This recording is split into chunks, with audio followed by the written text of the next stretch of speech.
Pessoal, queria no vídeo de hoje falar sobre o projeto das fake news. Na CNN, agora há pouco, teve um grande debate onde o Caio Coppola e o seu debatedor, numa coisa quase que inédita, convergiram em diversos momentos.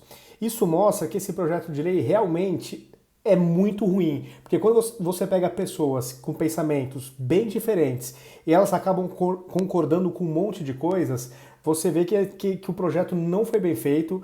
Tanto pessoas com viés de esquerda como de direita ou liberais estão criticando. Então a ideia do vídeo aqui é pegar alguns trechos do grande debate hoje e aí a gente vai fazendo comentários, tá bom? Porque eu acho que esse programa de hoje foi muito legal, é muito esclarecedor. O Coppola trouxe diversos pontos que são bizarros, que são inconstitucionais e eu queria mostrar isso aí para vocês. Então vamos começar aqui com o Coppola. Foi estigmatizado com o PL das fake news. A questão do debate de hoje é muito pertinente. Esse tipo de lei protege o cidadão ou viola a sua liberdade de expressão. Se eu fosse parlamentar, eu não pensaria duas vezes antes de votar contra essa legislação, afinal ela tem vícios insanáveis. Então, restrições inconstitucionais à comunicação livre entre cidadãos, hiperregulamentação de plataformas digitais, então as redes sociais, o aplicativo de mensagem, quebra de sigilo em contratos de natureza publicitária e aquele velho reforço da ingerência estatal em meios de comunicação privados. Por aí vai.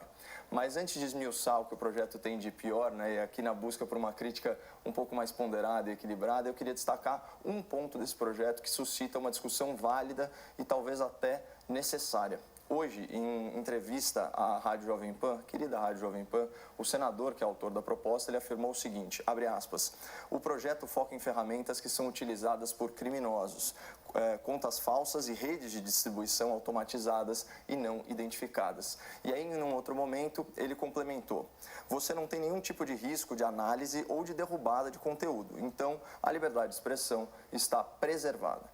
Portanto, o senador defende que o principal escopo do seu projeto é o que consta aí do inciso 3 do artigo 3º do PL, que diz o seguinte, a lei tem como objetivo desencorajar o uso de contas inautênticas, esse nome é bem importante, contas inautênticas, para disseminar desinformação nas aplicações de internet. E quando você vai para o artigo 4 dessa lei, você encontra aí uma série de definições importantes. Eu vou ler algumas delas para contextualizar aqui esse PL.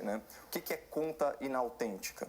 É a conta criada ou usada com o propósito de disseminar desinformação ou assumir identidade de terceira pessoa para enganar o público. E aí, ele também explica o que são os disseminadores artificiais. Então, é qualquer programa de computador ou qualquer tecnologia empregada para simular, para substituir ou para facilitar a atividade de humanos na disseminação de conteúdos em aplicação de internet, os famosos robôs. E, num terceiro momento, o que é uma rede artificial? É um conjunto de disseminadores artificiais cuja atividade é coordenada e articulada por uma pessoa ou um grupo de pessoas, pode ser uma conta individual, um governo, uma empresa, com fim de impactar de forma artificial a distribuição de conteúdo com o objetivo de obter ganhos financeiros ou ganhos políticos. Então, aqui eu queria só propor ao espectador uma questão de fácil resposta. Você acha legítimo que haja contas falsas criadas com o único propósito de disseminar informações mentirosas, ameaças e mensagens difamatórias numa estrutura de rede articulada por grupos militantes organizados? Isso é evidente claro que não. Isso é evidente que não. E aqui ninguém está falando de censura ou de moderação de conteúdo, exato, porque o ponto de partida dessa cadeia de desinformação é a utilização das tais contas inautênticas, as contas fake, que não correspondem a uma pessoa real. Esse é um dos poucos pontos que fazem sentido desse PL, tá? Mais pra frente o bicho vai pegar. Garantir que um perfil ou uma conta na internet não seja aí uma ficção digital. E mais, como oferecer segurança jurídica no ambiente virtual, garantindo que os criadores e os promotores de conteúdos falsos, conteúdos ofensivos, conteúdos ameaçadores, respondam penalmente pelos seus atos na justiça. Então, para tentar solucionar essa situação, o projeto de lei propõe que a criação de uma conta ela esteja associada a um documento de identidade válido. Esse aqui, esse ponto que o Caio está colocando, é um ponto que faz sentido, tá? Embora esse PL, vocês vão ver mais para frente, tá cheio de absurdos, essa questão de querer associar a conta a um número de documento para poder rastrear a pessoa, para que se ela cometer excessos, enfim, ela possa ser processada. Essa é a única parte que eu acho que deve ser um ponto pacífico entre a maioria das pessoas. O Estado está querendo crescer tanto sobre as pessoas, que o Caio vai comentar, que eles estão querendo limitar a quantidade de mensagens que você pode mandar para outras pessoas, até 5. Então, sei lá, se você for de uma família grande e quiser mandar uma mensagem urgente importante, você não vai conseguir, porque você está limitado. O Estado definiu que você, cidadão brasileiro, não pode encaminhar uma determinada mensagem, ainda que urgente, para mais de 5 pessoas. Essa questão do Estado gigantesco mostra como é danoso para a sociedade. E acreditar que um Estado gigante, que determine as mínimas coisas do dia a dia de um cidadão, possa ser uma coisa boa, isso para mim é um pensamento totalmente equivocado. Mas vamos seguir aqui vendo outros trechos. A primeira reflexão que eu faço é que esse texto, dada a sua importância e complexidade, jamais poderia estar sendo votado sem uma ampla e profunda discussão. O relatório e o projeto foram apresentados sem ouvir especialistas, sem a participação da sociedade civil e sem a realização até de audiências públicas. E mais, está sendo votado no meio de uma pandemia. Exatamente. Com todas as restrições que as discussões... Tem a impressão que é para enfiar a goela abaixo da população, né? O pessoal está focado em outro problema. A gravidade de se tratar isso em tão pouco tempo, o Marco Civil da Internet foi discutido em nosso país por quase 7 anos antes de ser aprovado. Dependendo da tramitação desse PL, que foi retirado agora, que ficou conhecido como PL das fake news, mas que trata muito mais do que simplesmente isso, o Brasil se tornará pioneiro no mundo nesse tipo específico de legislação. A comunidade europeia está há anos discutindo esse tema sem ter conseguido formar uma definitiva posição. E a necessidade de um consenso, né, sobre isso. A necessidade é tamanha que, vejam, neste momento, atualmente, nos Estados Unidos, há uma discussão de uma lei que pode ser aprovada, fazendo com que a moderação na rede social seja feita de forma mais transparente. E essa lei está sendo construída entre republicanos e democratas, num quase consenso, o que é bastante raro. Assim, para vocês verem, né, como esse assunto é sensível. É claro que é necessário se buscar uma solução para a questão das fake news. Isso é um problema mundial, né? Então isso é uma necessidade real. Mas os remédios são difíceis, né, você encontrar uma solução boa, porque em diversos momentos uma determinada solução vai afrontar uma liberdade individual de um cidadão, vai afrontar um direito constitucional. Então o tema é sensível, que nem ele falou, na Europa o pessoal está há anos discutindo. Nos Estados Unidos eles estão propondo que seja mais transparente a forma como as mensagens são censuradas pelas redes sociais, porque hoje isso é um fato. Dependendo da publicação que você faz, o Facebook ou o Twitter vai lá e censura. E você não entende exatamente o porquê daquela censura, porque a coisa é um pouco obscura. Os padrões de comunidade das redes sociais, eles são, na minha opinião, intencionalmente ambíguos, que é para caber poucos recursos para um determinado usuário que queira questionar a plataforma. Então, assim, o assunto realmente é sensível. Vamos continuar vendo. Tratar inicialmente do tema de forma macro. É evidente que algum tipo de regulação e até moderação do conteúdo nas redes sociais, inclusive nos aplicativos de comunicação instantânea, é importante e pode ser necessário.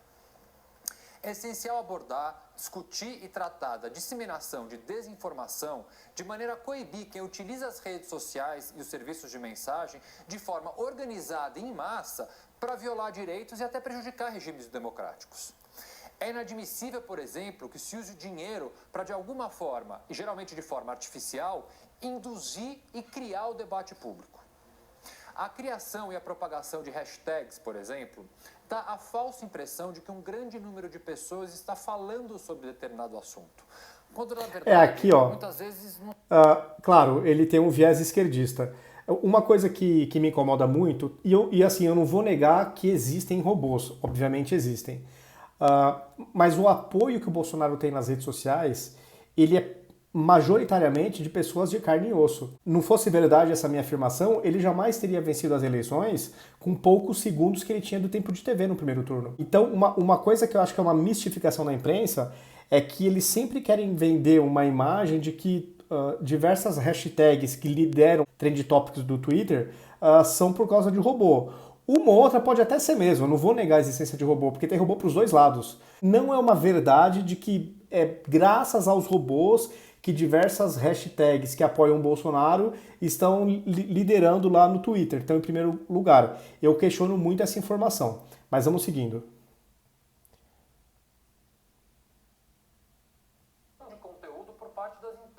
proprietárias de redes sociais e aplicativos de mensagem. O projeto de lei vão além ao permitir uma vigilância dos usuários e, principalmente no caso dos aplicativos de comunicação, uma coleta maciça de dados de todo o projeto de lei vão além ao permitir uma vigilância dos usuários e, principalmente no caso dos aplicativos de comunicação, uma coleta maciça de dados de todos os cidadãos que acessam esses aplicativos. O projeto cria também medidas de cunho discriminatório, ao criar barreiras muitas vezes inatingíveis que dificultarão e muito a inclusão digital de uma parcela da nossa população. Para terminar, o projeto buscou fazer, isso é algo recorrente no nosso país, mas o projeto buscou criminalizar condutas como se torná-las crime resolvesse a situação. A intervenção penal, como por várias vezes eu já defendi, deve sempre ser mínima e reservada aos casos de comprovada necessidade. Não que não possa haver a prática de crimes no ambiente virtual, muito pelo contrário. Mas esses crimes, de certa forma, ou já se encontram abarcados pelas legislações atuais, ou então não podem ser tipificados, como era no caso do projeto, em condutas tão genéricas, tão abertas. Vocês percebam o que eu disse era, porque essa parte da criminalização de certas condutas foi retirada do último relatório, esse que foi adiado. Mas como a votação vai voltar em algum momento, provavelmente na próxima terça-feira, nada impede que de alguma forma isso seja recolocado. Eu volto a dizer, o tema é importante, a discussão é extremamente necessária e precisa ser feita de forma rápida.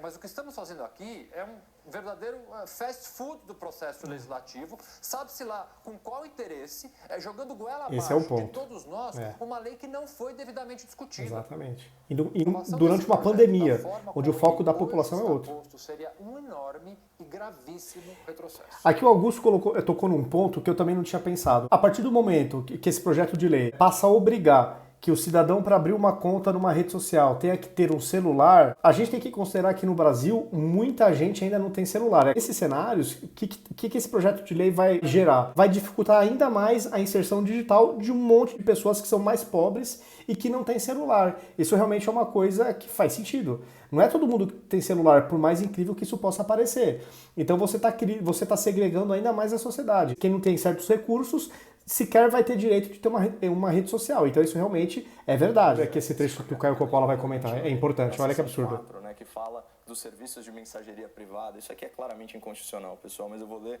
porque esses artigos, assim, vale a pena trazer isso para o espectador em detalhe para a gente ver a falta de qualidade, né, no processo legislativo brasileiro. Artigo 13. Os provedores de aplicação que prestarem serviços de mensageria, aqui a gente está falando o quê? Telegram, WhatsApp, essas coisas, desenvolverão políticas de uso que limitem o número de encaminhamentos de uma mesma mensagem a, no máximo, 5 usuários ou grupos, bem como o número máximo de membros de cada grupo de usuários. Olha que absurdo, 5 usuários. 56 membros. É engraçado, porque você está incorporando no texto legal, né, uma medida... É o Estado se intrometendo na nossa vida. Por uma corporação privada multinacional. Mas tudo bem, tirando essa parte, se a gente pensar em termos de liberdade de expressão, né, quem é o Estado brasileiro para determinar para quantas pessoas eu passo uma mensagem ou não? Se isso não é uma restrição à liberdade de expressão, o que é? Né? Ou seja, eles querem que só o establishment, que só o estamento burocrático, que só as grandes elites, né, da imprensa, da mídia, consigam se comunicar. A comunicação moderna, a comunicação contemporânea do século XXI, ela é uma via de mão dupla.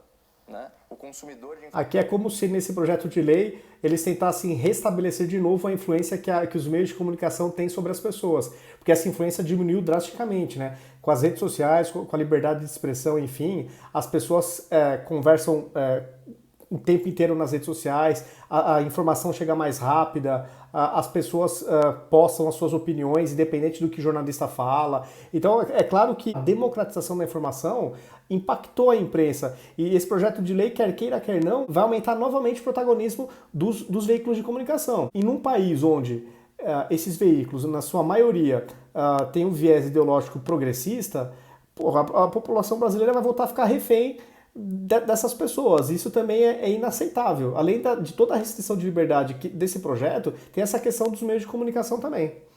Vamos seguir. Também é produtor de informação. O consumidor da opinião política também é produtor de opinião política. E ainda bem que funciona dessa forma. Né? De certa forma, isso é um freio contrapeso do regime democrático, na questão de análise e formação de opinião pública. Sim. Isso daí é muito válido. E olha o que diz o parágrafo 1º, já que a gente falou aí das eleições, esse daqui é pior ainda, doutor. Olha, em período de propaganda eleitoral, tá? Estabelecido pela lei tal, e durante situações de emergência ou de calamidade pública, como é o caso, o número de encaminhamentos de uma mesma mensagem fica limitado a, no máximo, uma pessoa, Nossa. ou um usuário ou um grupo. Nossa. Ou seja, você tem que escolher a dedo para quem que você quer replicar esse conteúdo. Exatamente. Mas se você estiver avisando aí sobre uma emergência, uma situação de risco, você vai ter que saber muito bem quem é a pessoa... Ou você manda para a mãe ou para o irmão, para a família inteira esquece. 5 filhos, né, doutor? Tem que escolher o preferido. Tem que escolher o filho preferido, né? Vai ser a prova de que não gostam de todos igual. Pode amar todo mundo igual, mas sempre tem aquele filho preferido. Então, assim, isso é um absurdo, isso é tão grande, né? Assim, esse senador da República, a gente está falando de um delegado de carreira, que inclusive era professor, né, professor na cadeira de repressão a crimes cibernéticos. Isso daqui passa por um gabinete, né, que aí que são aquelas verbas, aquelas verbas nababescas, né, de pessoal que eles podem contratar, são verdadeiras empresas cada gabinete. Então, assim, isso aqui está sendo pago com o nosso dinheiro, uma coisa flagrantemente inconstitucional. Exato. Talvez até pelo fato daquilo que o doutor Augusto trouxe, de não passar por uma comissão e de não ser amplamente discutido, um negócio desse vem a público. Isso aqui é uma vergonha nacional. Então, assim, esse eu acho que é o exemplo mais óbvio, né, de limitação. Então, assim, pessoal, resumidamente, né, o que a gente conclui desse projeto de lei que é um fiasco, né? Eu espero que realmente não passe. A gente conclui que, intencionalmente ou não, ele foi pouco discutido. Eles estão apressando a votação justamente no período de pandemia, onde a preocupação da população, evidentemente, é se cuidar. Na Europa, estão há anos discutindo e sequer chegaram ainda num veredito. Diversos direitos constitucionais sendo violados. Essa questão de você restringir em tempos de urgência, como por exemplo a pandemia, você poder encaminhar notícias para apenas uma pessoa, cara, isso é uma censura descarada. Assim, eu não consigo aceitar que o Estado brasileiro chegue nesse nível minimalista de interferência na vida do cidadão. Quer dizer que agora, eu cidadão, eu sou tão incapaz, eu sou tão medíocre, que eu preciso que o Estado ele limite o número de pessoas que eu posso encaminhar uma mensagem até 5 pessoas, e se estivermos em tempos de exceção, como agora, por exemplo, a pandemia é um período de exceção, poder encaminhar para no máximo uma pessoa ou um grupo uma mensagem. Assim, quem é o Estado para me ensinar esse tipo de coisa? Se sequer teve uma comissão para discutir esse assunto. São poucos congressistas definindo isso aí que vai impactar absurdamente a vida das pessoas. É como se a gente pegasse e jogasse na lata do lixo o WhatsApp, o Telegram, porque um dos objetivos dessas ferramentas é de você conseguir se comunicar numa escala maior. Se eles começarem a limitar para 5 pessoas ou para uma em tempos de exceção o encaminhamento de mensagens, praticamente estamos voltando para a linha de escada, onde a gente não consegue ter o mesmo alcance que tem hoje nas mídias sociais. Então, assim, tem muitas coisas erradas. Ainda bem que a hashtag PL2630 todos os dias vem bombando aí no Twitter. É a população se indignando com essa porcaria de projeto de lei, que de forma muito suspeita estão querendo votar bem agora, e sem ter ouvido quase ninguém. Então, assim, pessoal, vamos compartilhar, que é para as pessoas entenderem que, embora o título seja bonito, o PL das fake news, porque é óbvio que o motivo, a causa raiz dessa projeto de lei é legítimo, nós temos que combater a fake news. Agora, não com essas propostas autoritárias, né, onde o Estado vai lá e define tudo que você pode fazer, quantidade de encaminhamento. Isso é o fim da picada, a gente não pode aceitar. Espero que os nossos digníssimos políticos revejam esse PL antes de votarem, né? E pelo amor de Deus, é o mínimo que a gente pode esperar desse nosso Congresso, se é que a gente pode esperar muita coisa boa deles, talvez não sei. É isso aí, pessoal, vamos compartilhar que é importante, viu? Até o próximo vídeo.